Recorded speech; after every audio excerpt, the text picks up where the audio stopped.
So this is a pretty big topic that happened over the weekend. And in fact, I was binge watching the final few episodes of Stranger Things, wrapped up the finale of season 5, about to go to sleep. And then I look on my phone on X and I see something trending out of Venezuela, a U.S. military operation. There was explosions, helicopters.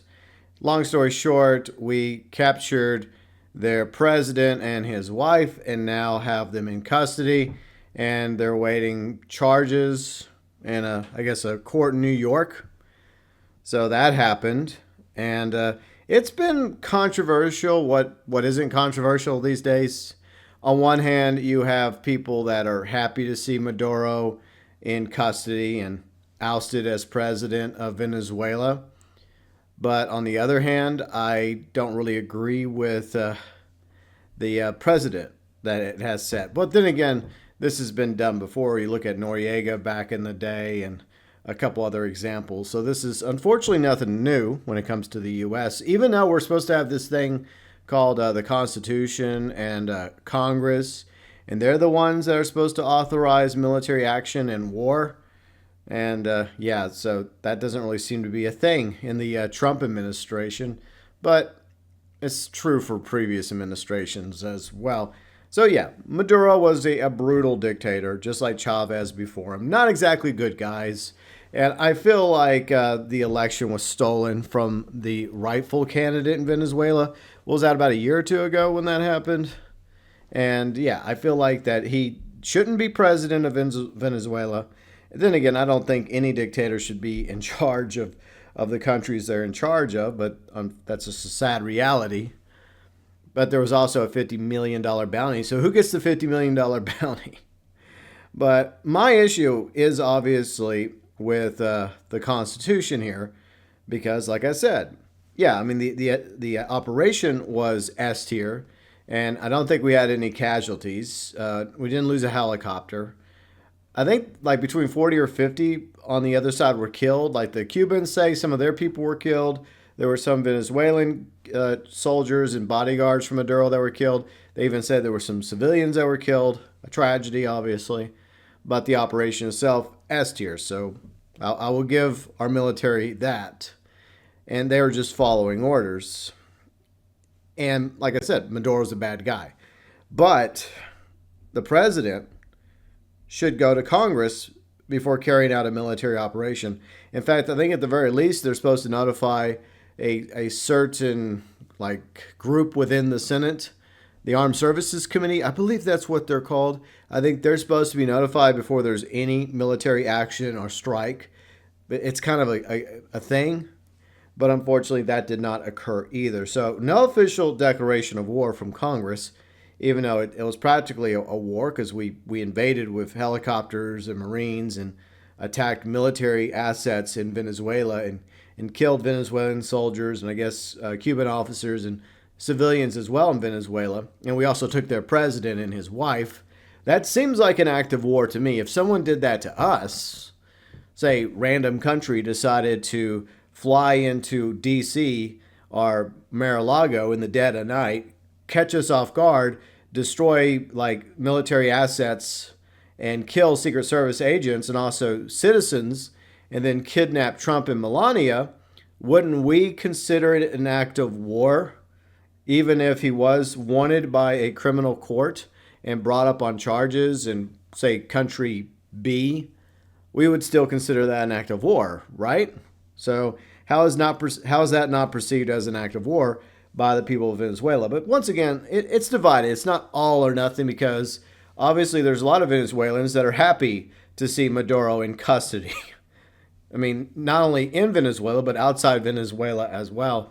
But there was also a lot of Venezuelans that were pro-Maduro. So it's not just one thing or the other. But at the end of the day, I feel like this is a very dangerous step forward with the Trump administration. And he campaigned on being the president of peace. And he got really petty when one of the opposition leaders did not end up giving Trump the Nobel Peace Prize, even though she won it rightfully. So apparently he's petty about that, and that's why he's not going to support her as the I guess the replacement to Maduro. That's just a story. I don't know if it's true or not, but it wouldn't surprise me if Trump is actually that petty. I mean, I think we've seen numerous examples of that over the past few months and years of both presidencies and before that as well. But with Venezuela, this situation could set the stage to other activities that will be carried out unconstitutionally by this administration. Before that, it was all talk, but now he's gone from talk to action. Cuba has already been threatened. Colombia has been threatened. Mexico has been threatened. And, oh yeah, Greenland. We're also once again talking about Greenland again, even though that's a territory of Denmark, part of Europe and the European Union and NATO, which we're supposed to be part of. And yet Trump is once again talking about how he wants Greenland. But problem, the people of Greenland don't want to be part of the United States. They want to be part of Denmark, and Denmark does not want to give up Greenland. And I feel like the EU is probably going to side with Denmark on that issue. So I'm concerned with the direction things are going when it comes to the Trump administration. I mean, I've been concerned over the past several months. And as I've talked about previously, I reluctantly did vote for him on Election Day. And it came down to several reasons real quick. One, my grandfather was a Trump supporter, and he passed away prior to the election. He didn't get a chance to vote in the election. I think he passed away like a year before, actually, like 2023. Yeah. So I did it in memory of him because I knew he would have voted for Trump if he was still alive. And to be honest, the Democrats really dropped the ball when it came to the presidential election. For one thing, if they intended on Kamala Harris being the candidate, they should have had her running much sooner, like before the primaries started. That way she could have actually won these states and did some debating against other Democrat nominees and got it legitimately instead of it being just given to her over a summer social media online coup after Biden failed miserably in a debate against Trump. That's exactly what they did. And I just didn't really feel convinced that Kamala Harris was worthy of my vote. Maybe if she would have proven herself in the primaries, which she didn't have to do. She didn't even have to go up against anybody at the DNC, even though at first former President Obama suggested that. He was like, maybe we should have at least one other person up against Kamala and they have a debate and then the delegates vote on who they think the best choice is. But nope, that didn't even happen. And she was very limited with the amount of interviews she was giving. She was very vague about things. And I just didn't have much confidence in her as a president. And I saw Trump, I guess, as the devil because I just thought that we would get, Trump 45 again. But it's like we're getting Trump 45, but on steroids and a lot more unhinged and 1,000 times worse. Maybe not 1,000 times, but then again, that might be true. But yeah, so it was two bad choices. So let's just be honest here and admit that we're just like in most presidential elections, we just had two terrible choices. And even though there were hardcore MAGA supporters that voted for Trump, a lot of us were just trying to pick which one we thought was the lesser evil. In hindsight, I can't go back and change my vote. It is what it is.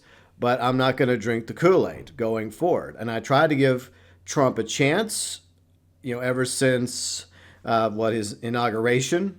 But there's so many things he's done that have really grinded my gears. Not everything, but a growing number of things I've found problematic. And not exactly something a moderate would agree with. I think the Gulf of Mexico didn't need to be changed. I don't think we need to threaten our allies like Canada or Mexico. We shouldn't be calling Canada the 51st state. We shouldn't be threatening to annex Greenland, for example. We should be, actually working with nations that we have a long-standing friendship and alliance with. Like I said, other nations in North America, Canada, Mexico, our European friends. And Trump has just been very antagonistic towards a lot of them. And at the same time, he's been buddies with another dictator. Gee, I wonder if he's going to try and arrest that dictator out of Russia, who has invaded another sovereign country over the past 2 years. Probably not. And that's the other thing, is that he's trying to justify why he went after Maduro.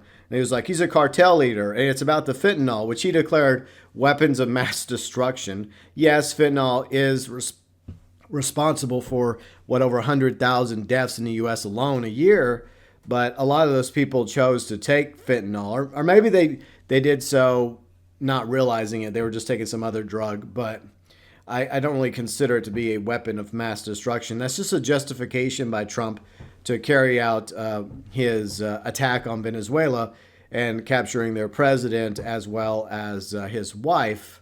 It reminds me a lot of Bush, justifying the invasion of Iraq, because they had WMDs, they had yellow cake. Well, that turned out to be a big fat lie. And, Trump has become nothing more than a neocon. At one time, he spoke out against the neocons, including W's brother Jeb, who back in 2015 was running for the 2016 presidential race. And Trump called out the neocons back then. A decade later, Trump has become the thing that he swore to destroy. He is, in fact, a neocon. And bad news, MAGA, you're also neocons now. So, yeah, being MAGA is not exactly something I would be proud of right now. I do love my country. I do love America. And I do think that there is truth about putting the needs of your country before the needs of other countries. Like, for example, improving our infrastructure, education system, getting jobs and reducing unemployment and inflation, improving the economy for America. But we're not the only country that exists in this world. That box was open a long time ago. We can no longer be isolationists. And I think that's ridiculous to try and take a step backwards. We have to deal with these other nations. And I think that it's better to have friendly terms and peace and prosperity and trade deals for all. Well, all of those that we're willing to work with that, are like-minded when it comes to freedoms, liberties, democracy, republics. But Trump, I fear, is leading us down a very, very bad path. And Congress is very spineless right now. You have the Speaker of the House, who should have come out condemning Trump. But unfortunately, Mike Johnson, who was once my representative back in Louisiana when I lived in Louisiana before he became Speaker, he's just a dick rider. He is a Trump dick rider. He is too afraid to speak out against the president, even though he's supposed to be Speaker of the House, one of the most powerful positions in our government. And there's a reason why we have three branches of government in the U.S. The president, which is the executive branch, the Congress, which is the legislative branch, and the Supreme Court, which is the judiciary branch. These branches are supposed to work together, but they're also supposed to be a checks and balances system. They're supposed to ensure that not one branch becomes too powerful. And in this situation, it is up to Congress to step up and tell the president that he's gone too far. But are they? No.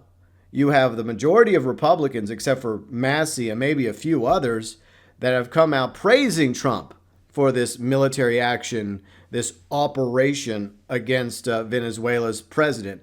And like him or not, Maduro was still the president. That's just the reality.